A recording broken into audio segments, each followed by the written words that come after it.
Guys, boneka ini serem banget deh. Bonekanya berubah dari cantik jadi tua dan keriput kayak gini. Jadi katanya dulu ada bapak sama ibu yang ngasih boneka ini buat kado anaknya. Awalnya bonekanya biasa aja, punya rambut yang panjang dan mata yang cantik. Nah, setelah beberapa tahun, anaknya mulai bosan sama boneka ini. Makanya boneka itu disimpan di box yang tertutup rapat dan ditaruh di loteng rumahnya. 11 tahun kemudian, pas keluarganya lagi beres-beres, mereka nemuin bonekanya udah berubah kayak gini. Jadi keriput dan tua, bahkan kalau dilihat-lihat matanya tuh kayak orang beneran. Karena itu boneka ini jadi dianggap terkutuk dan mengerikan. Hayo, siapa nih yang punya boneka orang-orangan kayak gini? Kebayang gak tuh kalau jadi tua juga?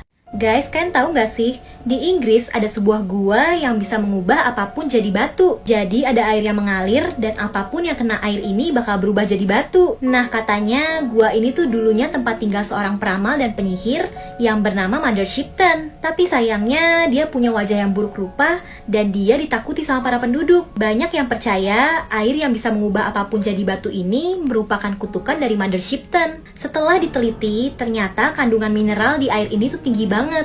Makanya apapun yang kena air ini lama-lama bisa jadi batu. Nah, orang-orang yang datang ke sini biasanya suka naruh boneka, sepatu, apapun deh. Dan kalau udah jadi batu bisa dijadiin oleh-oleh. Gimana guys? Kalian punya sesuatu yang mau diubah jadi batu nggak? Guys, kalau lagi pandemi kayak gini, kalian kayak nggak usah maksain deh buat mendaki gunung. Jadi, ini ada cerita dari salah satu narasumber di Lentera Malam. Namanya tuh Damar Kelana. Terus, pas dia lagi di Sanggabuana, dia tuh bener-bener sendiri guys. Gak ada satu orang pun di situ. Nah, terus si Damar tuh akhirnya mutusin untuk ngecamp sendirian di Gunung Sanggabuana. Pas malam harinya, si Damar kan lagi ngopi-ngopi nih. Terus, dia melihat ada sosok kakek-kakek yang berjalan sendirian tanpa perbekalan yang memadai. Dan akhirnya nih, si Damar manggil kakek tersebut untuk ngopi bareng sama dia. Di situ, si Damar akhirnya kenalan sama kakek tersebut. Saat berkenalan dengan kakek tersebut, kakek-kakek ini mengaku kalau umurnya dia itu udah 582 tahun guys. Di situ, si Damar pun juga ngerekam nih suara rekaman mereka berdua ngobrol. Buat kalian yang masih penasaran sama isi rekaman obrolan mereka berdua, kalian bisa mampir ke YouTube channel gue nih dengan thumbnail yang kayak gini nih guys. Cewek ini hilang ingatan, tapi tiba-tiba muncul memori kalau suaminya memang sengaja bikin mereka berdua kecelakaan mobil. Dia bingung nih, itu halusinasi pengaruh kecelakaan atau emang bener? Soalnya suaminya baik banget. Nah, pas malam hari, pas suaminya tidur, cewek ini penasaran nih sama cincin yang dia pakai. Dia copot dari jari suaminya, tiba-tiba cincinnya nyala. Ternyata itu cincin ajaib. Abis itu cewek ini inget semua masa lalunya, dan ternyata ini plot twist banget. Jadi ternyata mereka itu beneran suami istri. Tapi cewek ini nikahin cowoknya cuma karena hartanya aja. Dia bahkan bawa kabur semua harta cowoknya, termasuk uang yang dibutuhin cowok ini buat pengobatan ibunya, sampai ibunya nggak ketolong. Dan ternyata emang nih, cowok ini awalnya putus asa karena kehilangan semuanya. Dan dia pengen kecelakaan bareng cewek ini, supaya mereka bisa sehidup semati. Tapi ternyata di kecelakaan itu cuma cowok ini yang meninggal. Dan secara ajaib dia dikasih kesempatan hidup sementara sama cincin ini. Cewek ini baru sadar kalau selama ini perbuatannya jahat banget. Tapi terlambat, suaminya udah meninggal. 祝你生日快乐！你干嘛？今天不是你过生日吗？怎么生这么大的气呢？你太过分了！不就开个玩笑嘛，至于吗？真没劲。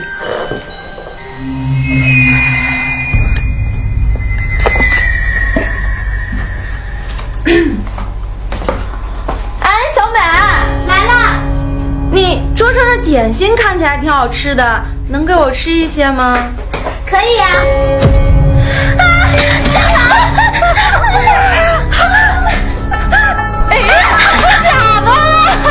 看把你吓的！你太过分了！这点心是我妈妈亲手给我做的，大不了再赔你一块不就是了吗？不就开个玩笑吗？谢谢，但是我对花粉过敏。花粉过敏？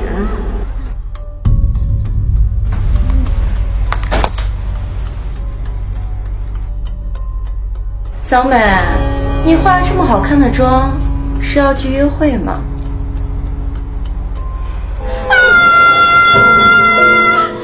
我的脸怎么了？哟，小美，你这脸怎么了呀？这样还怎么出去见人呀？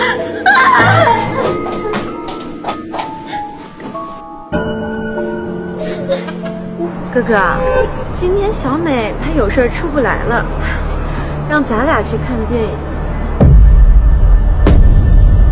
你是谁？你别过来！你再过来我就报警了！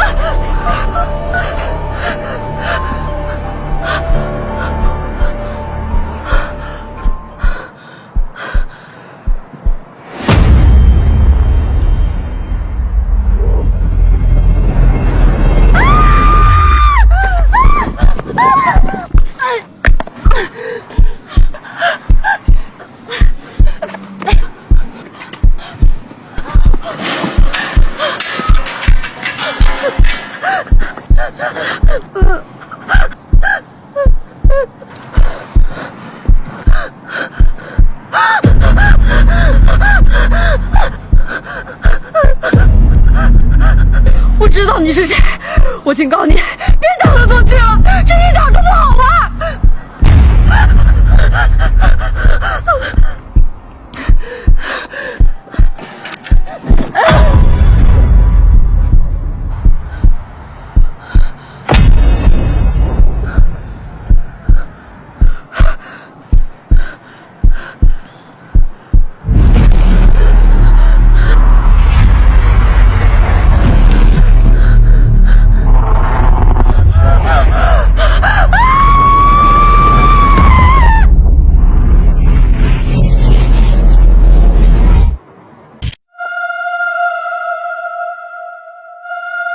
Lagi beli baju lebaran, malah ketemu sama pedagang gaib. Wah, gila sih.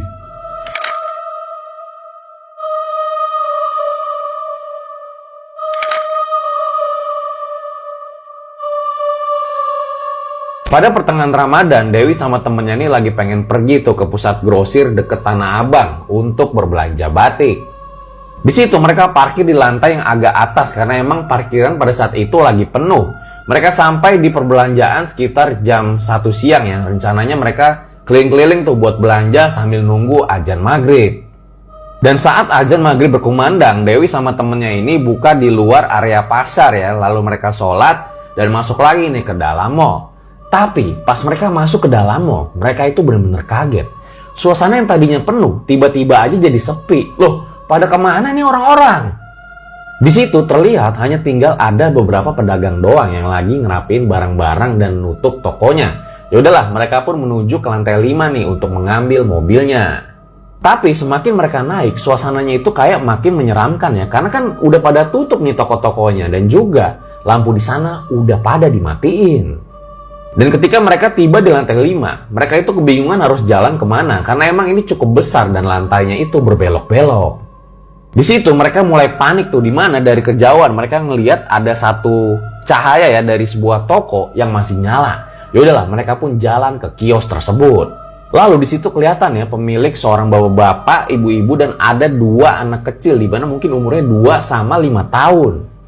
Dan mereka pun nanya sama bapak-bapak itu, "Pak, kalau parkiran mobil di lantai ini di mana?" Dan bapak itu pun menjawab, "Lurus aja Bu, belokan 1, belokan 2, belokan 3, nanti baru setelahnya belok kiri." Di situ Dewi lega, "Makasih Pak." Mereka pun langsung jalan tuh. Tapi nih, baru jalan beberapa langkah, udah lupa lagi si Dewi itu. Ampun dah. Akhirnya Dewi mau balik lagi dong, nanya sama bapak-bapak tersebut. Tapi alangkah kagetnya Dewi sama temennya. Karena pas dilihat, kiosnya udah nggak ada. Di situ bener-bener gelap gulita semua. Yang tadi Dewi lihat ada satu kios masih nyala, udah nggak ada. Langsung mereka tuh lari ngibrit karena ketakutan. Untungnya mereka ini lari ke arah yang tepat. Mereka berhasil nemuin parkiran mobilnya tuh. Dan langsung lah mereka buru-buru ninggalin parkiran tersebut. Dan masih jadi misteri ya kemana hilangnya kios dan bapak-bapak, ibu-ibu, anak para pedagang tersebut.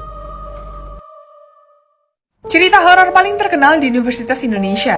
Ada hantu wisuda, aku bisa. Oke, yang pertama itu cerita hantu wisuda kebaya merah. Nah, katanya nih, sosok hantu wisuda ini tuh sering banget emang menampakkan sosoknya di foto-foto wisudawan. Nah, konon katanya hantu cewek berkebaya merah ini itu dari Fakultas Teknik. Yang emang dia itu meninggal saat perjalanan menuju wisudanya. Dan dirinya pada saat itu sedang memakai kebaya berwarna merah. Dikatakan kenapa dia itu sering banget menampakkan dirinya. Karena arwahnya itu penasaran karena belum sempat merasakan proses wisuda. Sehingga dia itu kerap menampakkan dirinya di daerah pusat administrasi UI atau gedung rektorat. Tapi identitas dari hantu ini tuh sebenarnya belum terungkap. Begitu pula dengan alasan kematiannya itu sebenarnya kenapa. Nah, sampai sekarang cerita hantu berkebaya warna merah itu adalah cerita-cerita yang turun-temurun dari senior. Yang kedua ada gerbang utama UI. Nah, kalau kalian mau masuk UI, kalian tuh pasti ngelewatin gerbang utamanya itu ini. Dan di situ katanya ada arwah seorang gadis yang senantiasa menunggu di depan gerbang utama itu. Sosok hantu ini tuh dipercaya adalah seorang mahasiswi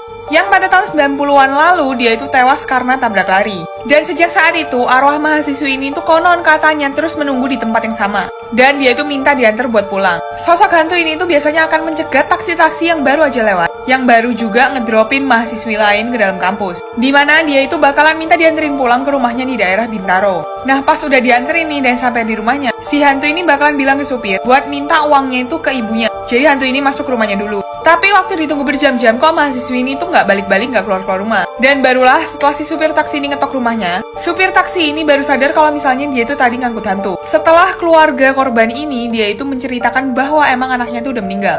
Nah, kejadian seperti ini tuh emang biasanya dialami oleh supir-supir taksi yang baru di daerah tersebut, yang emang belum mengetahui cerita legenda ini. Nah, katanya si hantu ini tuh juga sering banget ngegodain orang yang lewat atau berhenti di daerah itu. Ada kereta hantu Universitas Indonesia. Cerita kereta hantu ini tuh udah terkenal banget karena udah beredar sejak tahun 1990. Dimana kisah horor ini tuh berasal dari seorang mahasiswa yang nggak sengaja katanya menaiki kereta hantu tersebut. Cerita ini tuh mirip banget sama bis hantu yang viral yang kemarin baru aja aku post. Nah, ceritanya pada malam itu si mahasiswa ini mau pulang karena udah malam banget. Dan dia tuh naik kereta dari stasiun UI. Pas dia sampai di stasiun, nggak lama kemudian keretanya tuh datang. Ya udah, dia langsung masuk dan duduk. Baru setelah kereta itu berangkat, itu merasa ada yang aneh. Karena kalau misalnya dilihat, semua penumpangnya itu tampak lesu. Dan gak ada satupun yang berbicara. Dan ada keanehan lain di mana kereta yang ia tumpangi itu gak pernah berhenti di stasiun manapun. Jadi jalan terus. Sampai akhirnya kereta ini berhenti di stasiun Tebet. Di mana emang stasiun Tebet itu adalah tujuan si mahasiswa itu. Ya udah, akhirnya dia turun. Tapi tiba-tiba ada seorang petugas yang menegurnya sambil bertanya, "Kenapa kok kamu tadi jalan sendirian di sepanjang rel kereta api?" Jadi ternyata selama tadi si mahasiswa ini tuh nggak kelihatan naik kereta, tapi kelihatannya dia tuh jalan. Ada dua versi cerita sebenarnya. Yang pertama, petugasnya tuh ngelihat mahasiswa ini tuh jalan. Tapi yang kedua, petugasnya tuh ngelihat mahasiswa ini tuh digendong pocong. Makanya mahasiswa ini tuh nggak ngerasa capek. Ngeri banget gak sih? Gimana menurut kalian? Gue tuh gak suka kalau kosan gue tuh berhantu. Tapi gue suka kalau misalnya kosan temen gue yang berhantu, karena jadinya seru tuh, banyak cerita. Kayak salah satu kosan temen gue yang berhantu waktu gue kuliah.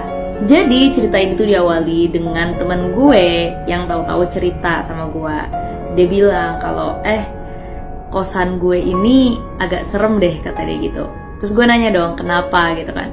Terus dia bilang, iya soalnya setiap dia tidur, dia kan matiin lampu kamar tuh di depan pintu kamar mandi yang juga bertepatan dengan pintu keluar kosan dia ya.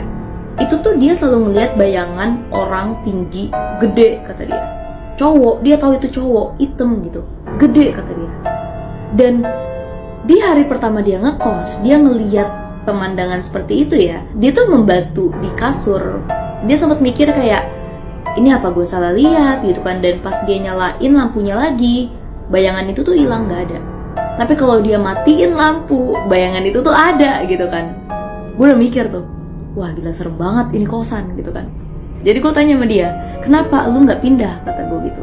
Terus kata dia, gak bisa Din, soalnya gue udah bayar kosan buat 3 bulan. Sedangkan deposit itu gak cair kalau misalnya belum 3 bulan. Terus kata gue, oke, kasihan gitu kan. Terus udah akhirnya dia tinggal tuh berbulan-bulan dengan pemandangan seperti itu setiap dia tidur ya. Bayangin. Terus tahu-tahu pada suatu hari dia ini cerita lagi kalau malam ini dia tuh ketindihan. Dia ngelihat ada jin depan mata dia, tapi jinnya ini bukan badannya tinggi besar gitu. Jinnya ini badannya kerdil, jongkok di depan kasur dia, dan taringnya tuh panjang gitu loh. Badannya tuh warna hijau. Kalau kata deskripsi dia tuh ngingetin dia sama gremlin gitu. Nah, satu squad gue itu tuh ada yang indigo. Terus akhirnya dengan antusias gue ngomong sama si indigo ini kan, "Weh, lu main ke kosan dia gitu kan. Ayo kita lihat kosan dia bareng-bareng gitu kan." Teman gue indigo ini sebenarnya udah was-was, udah kayak, "Duh, gue takut deh main ke tempat kayak gini gitu kan." Gue kayak, "Ayo" gitu kan. Terus akhirnya ya udah, temen indigo gue ini pasrah gitu kan. Dan dia kayak, "Oke, gue bakal bentar di sana habis gue balik." Hantu yang paling gue takutin tuh biasanya kuntilanak. Jadi kalau misalnya gue ketemu orang yang pernah ketemu kuntilanak, gue tuh kayak amazed gitu. Kayak, wow, lu pernah ketemu kuntilanak dan lu gak kena mental. Gue soalnya gini, teman SMA gue itu tuh mantan anak pesantren kan. Terus kalian tahu lah kalau di pesantren itu kan kalian gak boleh keluar malam atau apa gitu kan. Nah teman gue ini tuh kayak agak bandel-bandel gitu.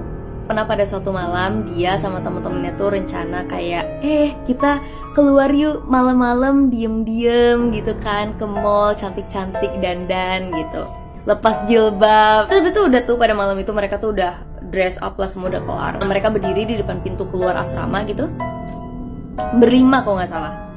Terus habis itu salah satu temen gue ini itu tuh buka pintu. Terus habis itu dia buka jebret dan dia diem.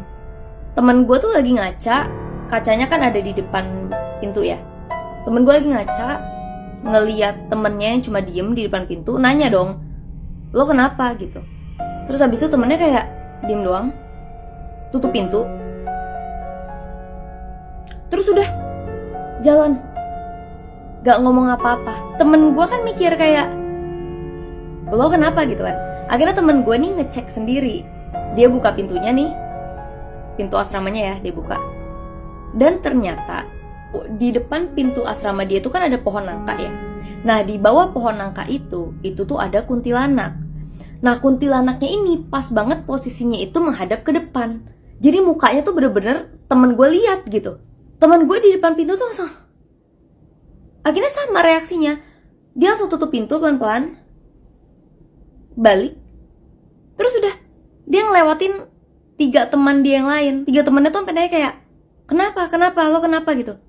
Terus akhirnya temen gue cuma bilang, gak usah jadi deh, kita di asrama aja. Gue inget banget pas gue denger cerita ini pas gue SMA. Gue terkejut-kejut ya, karena gue gak pernah ketemu kuntilanak sebelumnya. Gue nanya sama temen gue, itu lu ngeliat mukanya langsung, seperti apa mukanya gitu. Terus kata dia, ya muka kuntilanak, ya abu-abu kata dia gitu. Terus gue bilang kan, kuntilanak yang biasa gue liat di film-film atau kayak di Google gitu, itu tuh mukanya tuh putih kayak tembok gitu, pucat, dan sekeliling matanya tuh hitam. Kata dia, dibilang putih pucat enggak sih yang gue lihat, kata dia gitu. Abu-abu kata dia, abu-abu. Emang bener di sekitar mata hitam, gelap gitu kata dia. Tapi yang gue lihat sih abu-abu, bukan putih. Dan besokannya setelah temen gue dan temennya yang satu lagi itu ngelihat si Mbak Kunti itu di bawah pohon nangka, ya udah mereka demam bareng-bareng. Harus hati-hati sama salah satu bawahannya Lucifer ini, terutama buat cowok-cowok nih. Nama iblis wanita cantik ini adalah Succubus. Keahliannya adalah memburu dan menggoda pria. Nama Succubus saja berarti wanita jal. Dia ini hobi banget berhubungan sama pria, baik secara mimpi ataupun nyata. Seperti yang kalian lihat, wujudnya itu cantik, tampil seksi, terus ada tanduk dan sayapnya. Oh ya, ada ekor juga. Intinya, tampilan Succubus ini menyesuaikan keinginan pria. Jadi dengan berhubungan dengan pria, si Succubus ini dapat energi gitu. Ya kalau iblisnya baik sih, si cowok cuma kelelahan ya. Tapi kalau iblisnya rakus banget nih, si cowok tuh pas tinggal pergi bisa langsung, karena kehabisan energi. Ternyata film Squid Game ini ada di dunia nyata loh guys, bukan cuman fiksi belaka. Jadi ada sebuah survival game yang bisa diikuti oleh semua orang bernama McKamey Manor Haunted House. Nah di sini tuh hantunya ekstrim banget yang siap menyiksa, sampai bahkan ngebunuh orang-orang yang ikut. Bahkan sampai ada hadiah yang gede banget buat siapapun yang berhasil menyelesaikan McKamey Manor House. Tapi sampai detik ini belum ada satu orang pun yang berhasil menyelesaikan. Permainan itu sempat banget jadi kontroversi karena dianggap bisa menimbulkan trauma fisik maupun psikis. Survival game ini terletak di San Diego, California. Dan karena kontroversi tersebut, akhirnya survival game ini dipindah ke kota Summertown, Tennessee. Wahana ini tuh dikelola oleh Russ McKamey. Yang tengah ini, dia itu merupakan seorang veteran angkatan laut yang sering menganggap dirinya sebagai entertainer, wedding singer, dan seorang seniman. Nah, Russ ini tertarik untuk membuat rumah horor karena menurut dia horor itu menarik banget dan merupakan sebuah hiburan. Nah, Russ ini sebenarnya udah merencanakan permainan ini dari tahun 1989 di dalam rumahnya dengan konsep escape room. Tapi tahun 2005 dia merubah semua konsep permainannya. Jadi semacam survival game yang harus menyelesaikan beberapa tugas yang diberikan. Pokoknya di dalam rumah itu, peserta itu akan mendapatkan teror secara fisik maupun psikologis selama berjam-jam yang bisa menimbulkan trauma yang gede banget pastinya.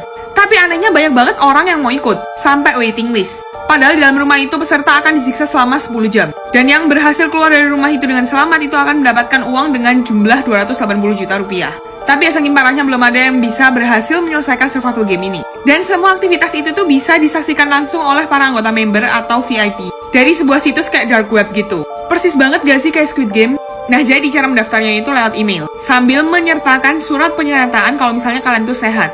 Nah, setelah itu kalian akan ngantri dengan puluhan ribu orang yang mau ikut permainan ini. Syarat minimalnya itu 18 tahun, guys. Setelah kalian lolos, kalian tuh akan ditelepon langsung oleh Ras dan diwawancarai kayak motivasi buat ikutan, terus ketakutan terbesar kalian tuh apa. Tujuan interview tadi itu sebenarnya untuk nyocokin permainannya. Jadi tiap peserta itu akan mendapatkan permainan yang berbeda-beda sesuai dengan ketakutan terbesar kalian masing-masing. Begitu peserta ini lolos, mereka akan langsung dibawa ke rumah tadi dengan halaman yang sangat gede. Di sana ada sumur, gorong-gorong, ruangan bawah tanah, yang semuanya harus dilewati peserta biar bisa keluar dari rumah tersebut. Di setiap lokasi akan ada beberapa algojo yang nakut-nakutin kalian. Tapi sebelum mulai, kalian tuh diminta untuk tanda tangan 40 lembar. Kayak ada pernyataan-pernyataan gitu yang harus kalian setujui. Contohnya yang pertama, peserta itu setuju kalau misalnya ada paku yang akan ditancapin ke tangan kalian. Kedua, peserta itu mengerti dan setuju kalau misalnya mereka akan dijekek sampai hampir kehabisan nafas. Dan yang ketiga, peserta itu mengerti dan setuju kalau mereka udah masuk ke rumah ini, mereka tuh gak boleh keluar sampai ada luka berat. Karena itulah banyak banget orang yang udah menyerah di awal. Ada satu orang peserta yang menceritakan sebenarnya di dalam satu permainan itu hanya ada 1-3 orang. Dan pada awalnya mereka akan disambut oleh seorang wanita bernama Holly, yang tugasnya itu memukul, menjabak, dan menampar mereka. Terus mereka juga disuruh masuk ke dalam kolong kotor yang penuh lumut dan kotoran anjing. Terus peserta juga dipaksa menghirup karbon dioksida sampai kehabisan nafas. Dan karena inilah banyak banget yang ngecap Ras ini sebagai psikopat gila.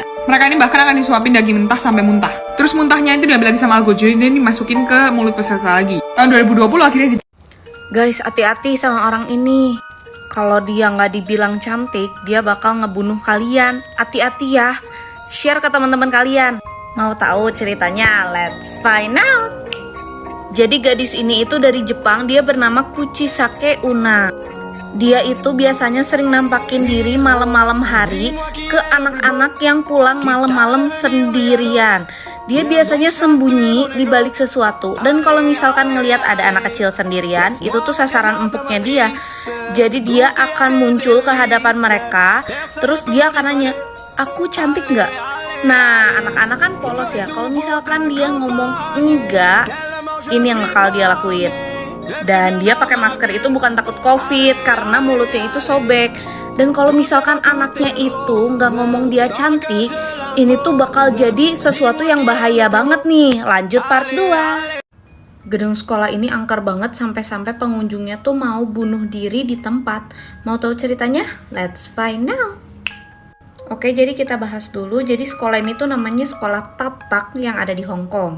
Dulunya sekolah ini tuh berjalan seperti biasa dan cukup baik, tapi di tahun 1998 ada seorang siswi yang bunuh diri di kamar mandi yang ada di sekolah tersebut. Dan saat itu dia menggunakan gaun merah.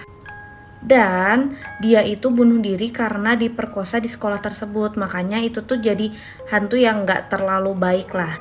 Banyak banget guru-guru yang dikerjain di sini, terus siswa-siswa juga yang dijailin, makanya akhirnya sekolah ini tuh ditutup oleh pemerintah. Ditambah lagi ini tuh ngebahayain karena banyak banget yang kerasukan dan jadi pengen bunuh diri sendiri. Makanya pemerintah tuh ketakutan dan langsung disegel.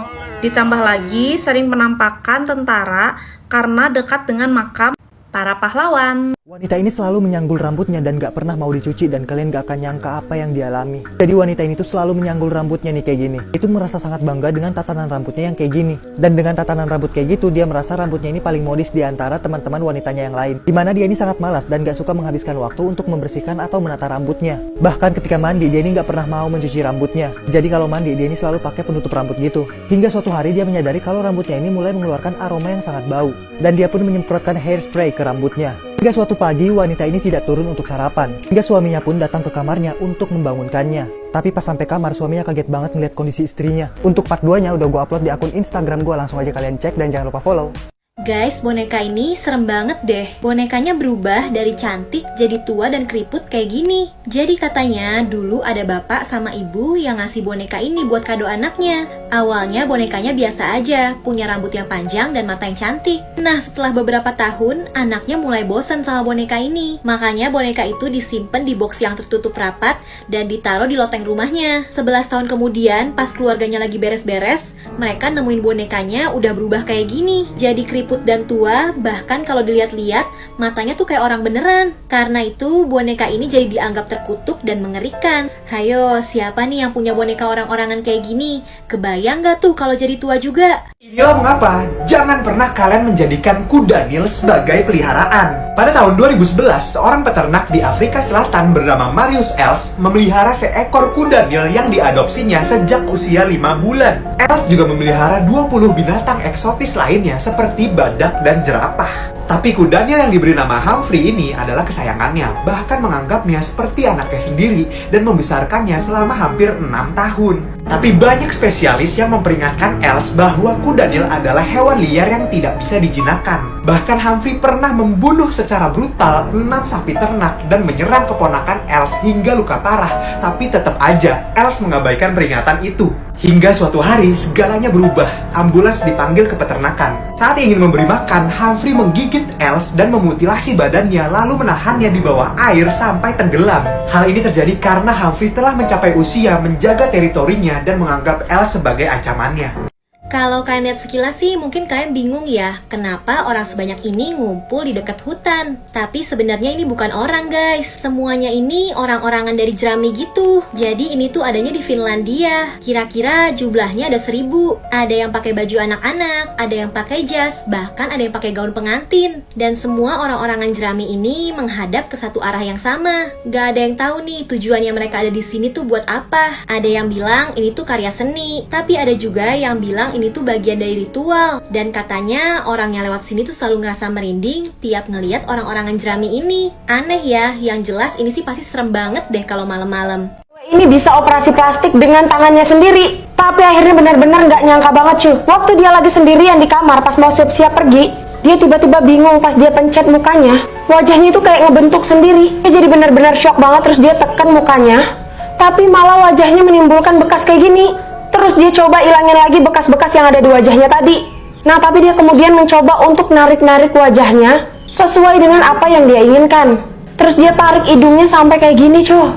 Nah, tapi karena aneh dia coba untuk balikin lagi hidungnya seperti semula. Terus dia lihat di majalah ada model yang cantik banget. Dan dia pun berniat untuk merubah wajahnya mirip dengan model tersebut. Dia tarik keningnya kayak gini, dagunya kayak gini, pipinya diangkat, bibirnya juga dibikin seksi kayak gini. Gak hanya wajahnya, tapi dia juga mengubah seluruh bodinya cuy. Kita lanjut ke part 2 ya cuy. Guys, kalian bisa lihat hal yang aneh dari foto ini gak sih? Jadi di belakang anak kecil yang berfoto ada sesuatu yang ditutupin sama kain. Kelihatannya serem ya, tapi sebenarnya yang ditutupin itu ibu mereka. Jadi dulu di tahun 1800-an, kalau mau ngambil foto tuh nggak bisa langsung jepret terus jadi. Tapi kameranya tuh butuh waktu yang lumayan lama. Dan masalahnya anak kecil kan susah banget disuruh diem lama di depan kamera. Nah makanya nih, dulu kalau mau foto anaknya aja, ibunya harus bantu megangin atau mangku anaknya biar nggak gerak-gerak pas di foto. Dan ibunya ditutupin kain kayak gini biar nggak kelihatan. Atau ibunya juga bisa sembunyi di balik kursi kayak gini. Padahal bukan foto hantu sih, tapi nggak tahu kenapa kelihatan serem ya. Cewek ini harus lari karena dia diikutin sama sesuatu yang mengerikan. Dia langsung buru-buru masuk rumah dan sembunyi nih di kamar mandi. Tiba-tiba sosok yang ngikutin itu muncul. Pria mata melotot. Cewek ini ketakutan. Dia cuma bisa merem. Tapi si mata melotot malah makin ngedeket. Dia nggak bisa ngusir sosok itu. Nekatnya cewek itu nyiram matanya pakai cairan di toilet. Dia nggak peduli. Yang penting dia nggak bisa ngeliat si mata melotot lagi. Setelahnya dia dirawat di rumah sakit dan didampingin wanita ini. Pas mau ditinggal, cewek ini nggak mau, takut. Tapi katanya di situ nggak ada siapa-siapa, aman. Akhirnya dia sendirian di situ. Dan karena nggak nyaman, dia ngebuka penutup matanya.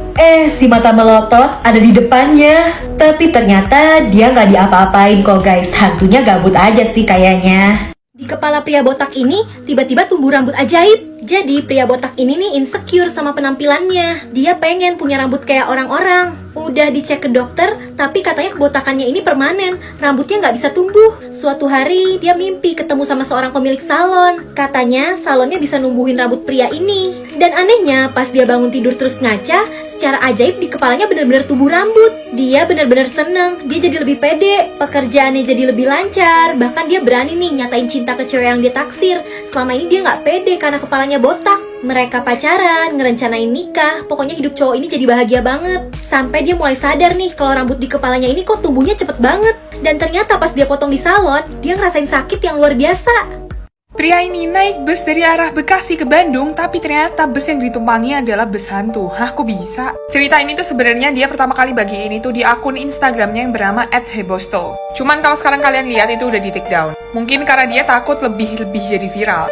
Nah, aku tuh nemuin cerita ini tuh bukan dari Instagramnya dia, tapi dari Google. Waktu emang aku lagi nge-research tentang cerita horor. Terus muncul ceritanya si Happy ini. Jadi peristiwa yang dialami itu mulai dari tanggal 20 Juni tahun 2019.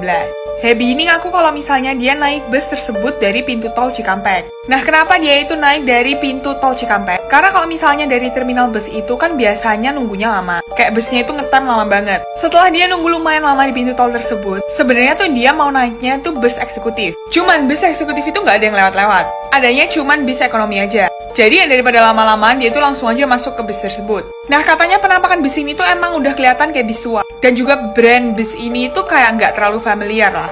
Sewaktu dia itu naik ke dalam bus, sebenarnya nggak ada sesuatu yang mencurigakan. Jadi setelah dia masuk ke bus, dia itu milih tempat duduk, terus dia akan duduk. Dan katanya di sampingnya dia itu ada orang. Terus di bus itu ya emang lumayan rame lah. Dan Happy ini ngaku waktu dia mau naik ke atas bus itu kan biasanya ada keneknya. Keneknya tuh bilang kayak Bandung. Saat dia naik bus tersebut waktu itu menunjukkan pukul 5 sore. Dan waktu itu jalanan emang lumayan macet. Jadi karena macet, Happy ini memutuskan untuk tidur aja. Tapi setelah Happy ini bangun dari tidurnya, keanehan itu mulai terjadi. Jadi waktu dia bangun, waktu itu udah menunjukkan jam 8. Dan katanya keadaannya tuh aneh. Dimana dia itu baru sadar kalau misalnya orang-orang yang ada di dalam bus tersebut itu tampak pucat. Dan diem aja, jadi duduknya tegak banget gitu. Dan karena dia itu merasa aneh banget, jadi dia itu nge-share pengalamannya dia itu ke IG story. Nah, ini kalian bisa baca ya. Nih, dia juga bilang kagak ada yang turun dari gua naik bus mulai bau anyir. Bau anyir itu kayak bau darah, guys. Akhirnya dia itu nekat buat ngevideoin dalam bus tersebut dan juga selfie. Tapi waktu dia selfie ini itu kursinya pada kosong semua. Dia tuh bilang sebenarnya ada orang, cuman pas di kamera itu nggak ada. Nah, setelah dia upload selfie dan juga videonya itu ke IG story, baterai HP-nya yang tadinya itu lumayan penuh, tiba-tiba langsung ngedrop. Jadi sisa 10%. Nah, horornya lagi, kan dia bilang di sebelahnya dia itu ada orang, tapi kalau di kamera itu nggak ada. Jadi dia itu memberanikan diri buat nanya ke orang di sebelahnya dia. Dia itu sosokan nanya, ini udah di kilometer berapa ya? Dan orang di sebelahnya dia itu cuma nyuekin dia aja. Merasa keadaannya itu nggak normal, jadi dia itu langsung ngechat ke istrinya, menceritakan apa yang terjadi. Terus istrinya itu langsung ngasih wejangan, disuruh baca-baca doa aja. Dan akhirnya setelah 5 jam, which is lama banget buat dari Bekasi ke Bandung, akhirnya bus ini tuh sampai di terminal Bandung. Happy ini akhirnya turun di depan terminalnya. Dan katanya sewaktu dia turun, yang turun tuh dia aja. Yang lain tuh tetap di dalam bus. Yang lebih epic, waktu dia naik bus tuh kan dia belum ditarikin duit. Jadi waktu dia mau turun, dia tuh inisiatif bilang ke supirnya, ini tadi saya belum bayar. Dan Happy ini mau menyerahkan duitnya. Terus si supirnya ini malah bilang, nggak usah, langsung turun aja. Dan waktu Happy ini turun di terminal, dia tuh ngaku badannya gatel-gatel dan kerasa berat. Oke guys, jadi kalau aku sendiri, aku sangat menghargai cerita dari si Happy ini. Terlepas itu benar atau enggak. Jadi buat kalian yang percaya, ini tuh bisa dijadiin pembelajaran. Dan kalau kalian merasa ini tuh hoax, ya udah diabain aja.